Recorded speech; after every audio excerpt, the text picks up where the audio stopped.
好来，乡亲啊，继续来看昨尾仔5点外，警方伫国道5号宜兰的入口设一个路检的点，结果查到一台轿车，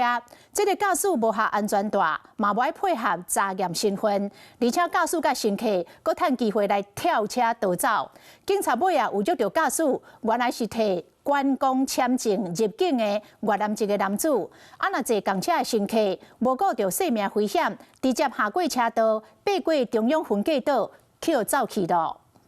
还有传真件过来，什么？走。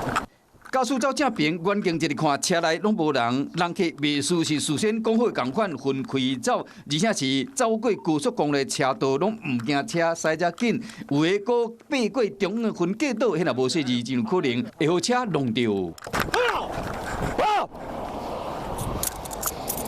驾驶警方压制在地靠手铐，阁是要用高速公路出现即款走烧肉的场面，互真侪驾驶拢着惊。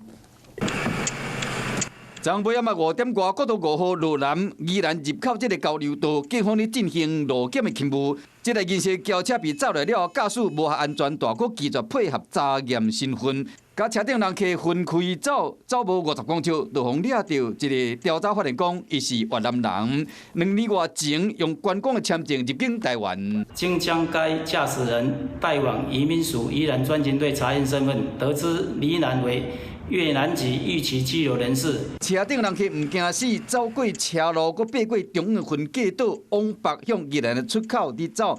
警方判断，这男是居留证过期，就是逃走的移工，将会全力追捕。